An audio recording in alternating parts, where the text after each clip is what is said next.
and that's Marion. All right, our next guest. I met this gentleman when I started doing events for Elvis Presley Enterprises. He came on board, and we started working together on events, and I thought it was interesting, and he's one of the judges here this weekend. And I don't know if you were at the competition this morning, but he was on the committee and the unit that worked to create the Elvis Tribute Artist Competition. And he was also someone that we gave him the rules, you know, to be a judge. You have to give him the rules. And he goes, "Oh, these are interesting. I wrote some of these." So Scott Williams, please. Scott Williams, come on up.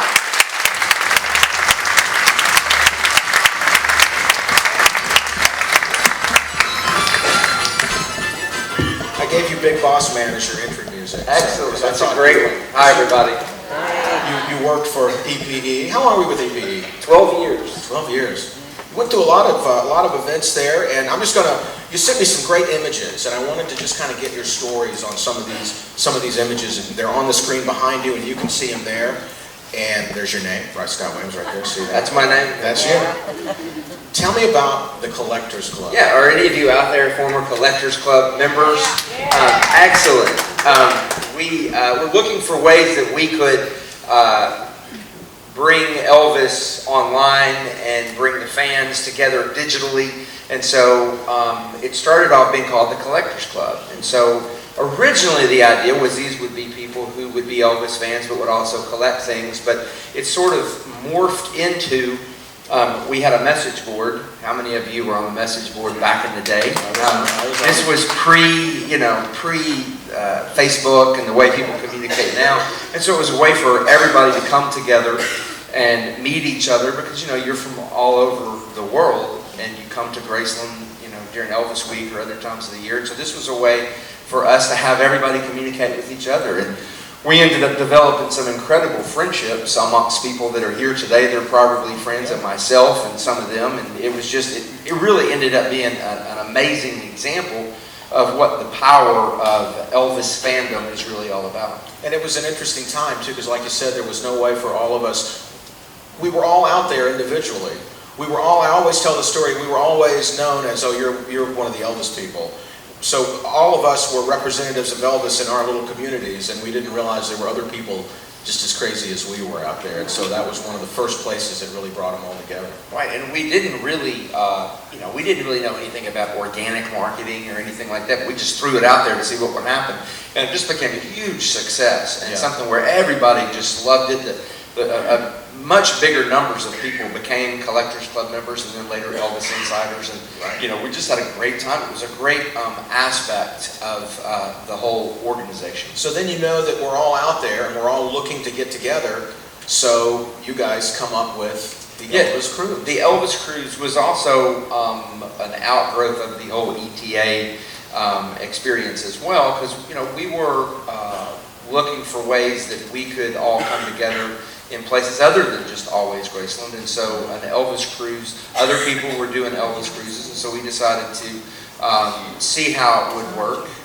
The first one was good, but we ended up cruising into a hurricane. Yeah. So, I don't know, is anybody here who was on that first Elvis Cruise? Oh, amazing.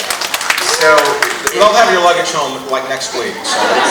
So behind the scenes, we were very nervous because we didn't know exactly, this was uncharted waters, for us. And so I was watching when they made the announcement over the loudspeaker, everybody is going to be safe, but we are unfortunately going to have to be at sea for the next 2 days. And so everybody cheered and high-fived. So bonus. We were going to be okay. And then, we didn't have any entertainment planned. We didn't have any speakers planned. And so we just all came together in a big room and said, okay, guys, we got a stage, bands, ETAs, entertainers.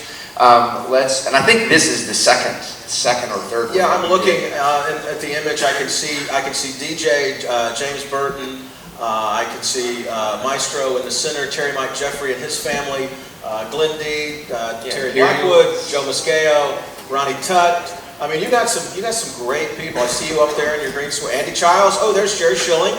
Yeah, and I think for me that picture really represents the fun that goes on behind the scenes, because everybody is both the entertainers, the folks that were friends with Elvis, the co-stars, and there were people like me who were the newcomers who were just trying to put together things that the fans would enjoy, ways that people could celebrate Elvis's life and career. Yeah. And so all of us working together, combined with the fans, just created this just incredible bond that we all still feel. All of us that folks that worked at Sony 10 years ago that we worked on Elvis projects together, we're still all friends, and we still talk about Elvis Week, and when an Elvis thing happens, we all connect on Facebook and talk about it. So it's really fun to see the spirit that's behind it. And it's a relaxed atmosphere too, because you're not coming in, doing something and leaving. You're there for a while. And one of my great thrills was after having gotten to know Joe Muscayo and Joe Gershio, they were sitting having dinner, and I walked into the little break room and had my tray, and then they were like, "Come sit with us."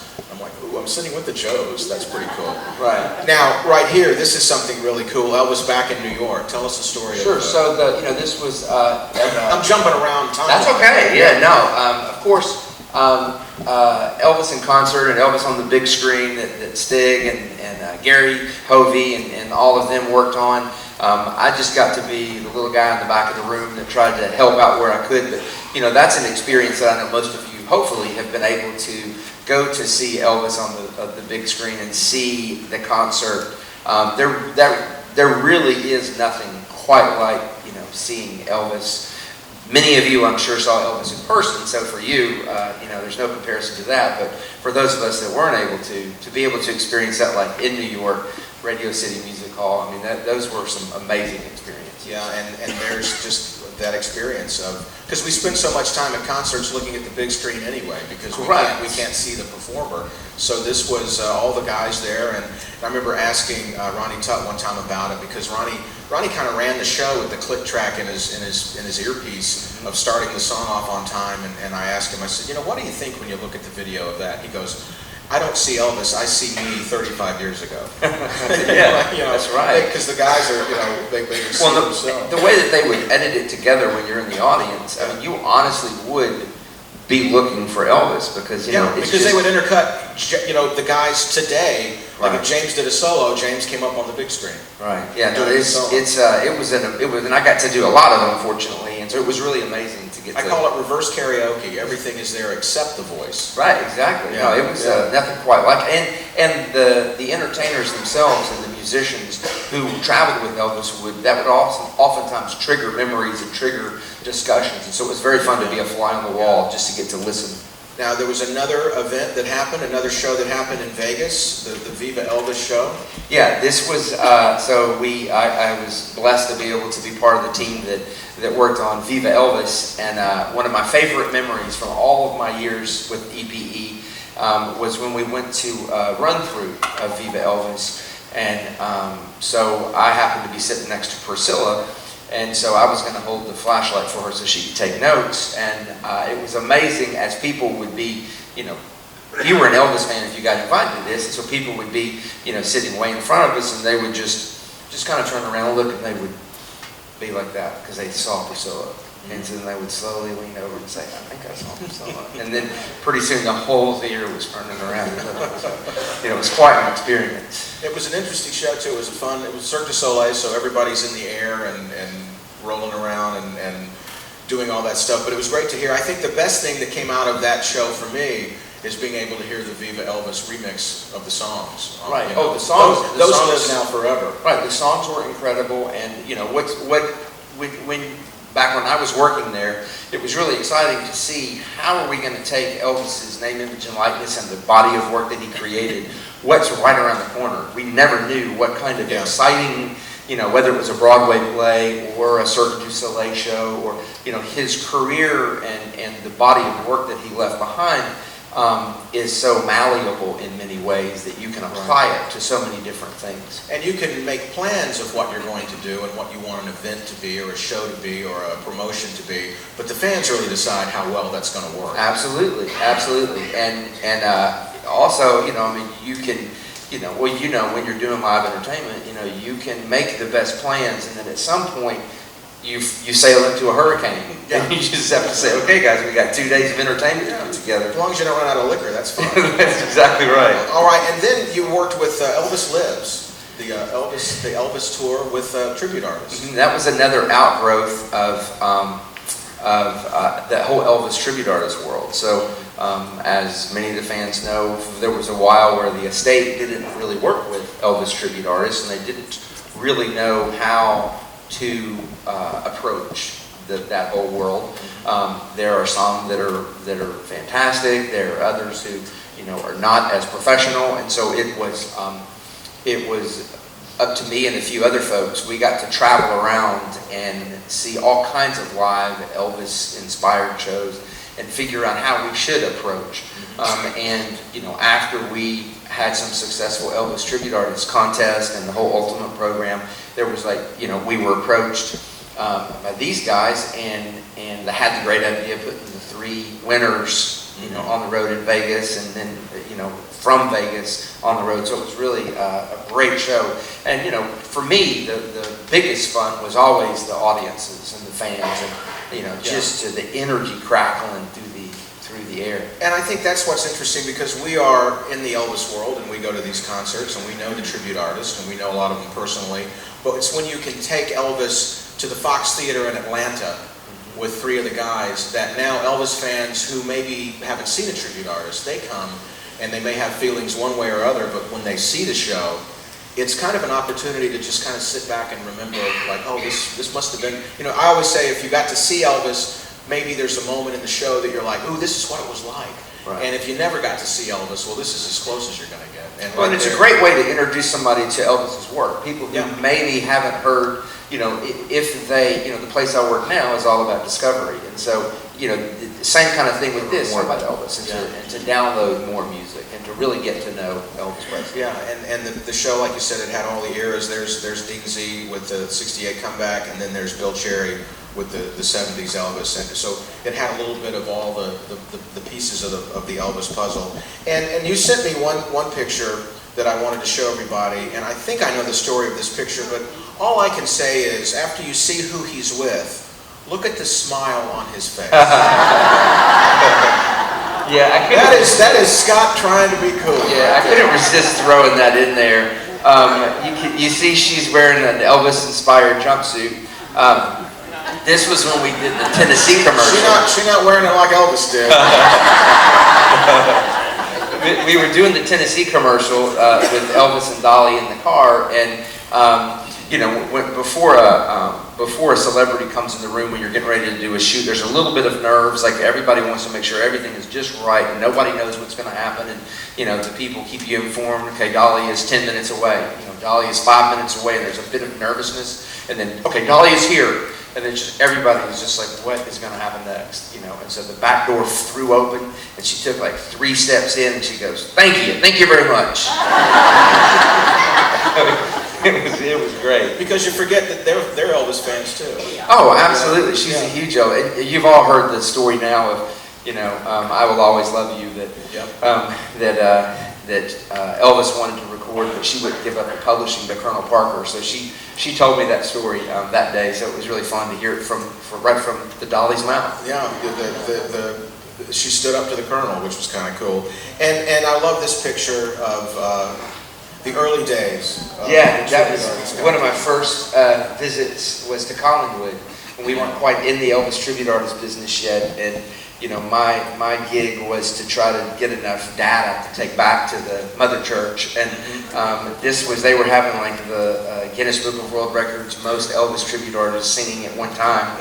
And so, it was an amazing experience there in Collingwood, and, I went back with all kinds of information and photos, and, I had a big old cell phone at the time.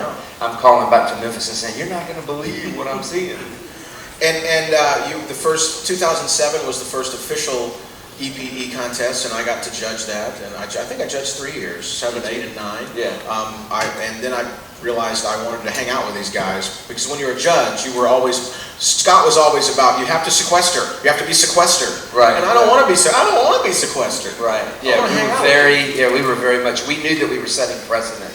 We took it very seriously, the responsibility, and we felt like, we needed to set the rules, and that there, it needed to be a respectful, a whole respectful contest. And you had something too that I've always remembered, and that was that it's one thing to win. Anybody can be a great winner, but it's about how you lose. It's the class with which you come in second and third and 15th that really goes a long way that builds fans and builds people that want to see you perform. And so that's really important.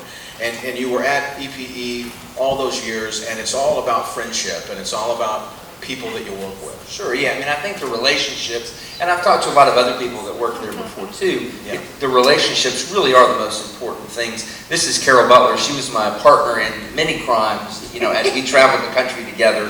And this was us in Collinwood. I'm not sure what was going on with my hair at that point, but Carol and I were Carol was really another one who embraced the whole Elvis tribute artist world and really saw the value in it.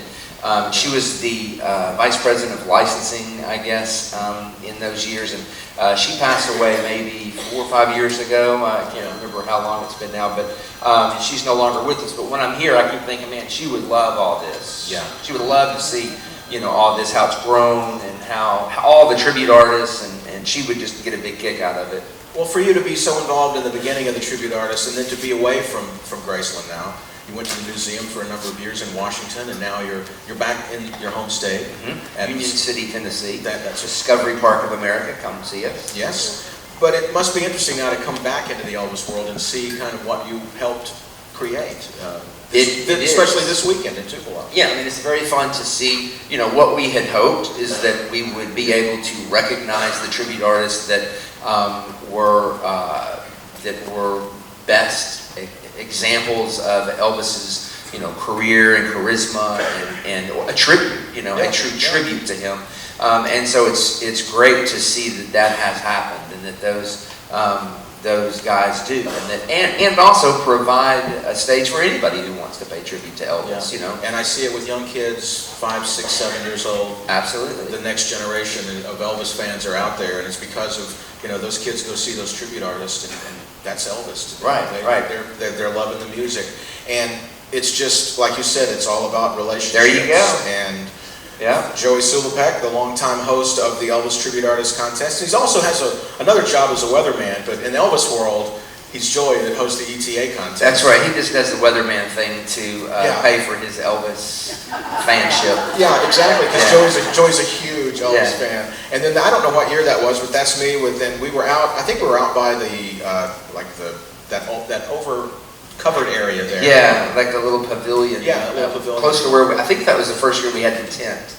You're right, the big tent. Yeah, I was really excited about that tent because I really wanted us. We called it a tent, and Scott kept saying it's a portable building. It's a portable building. I go, it's a tent, Scott. And it really did.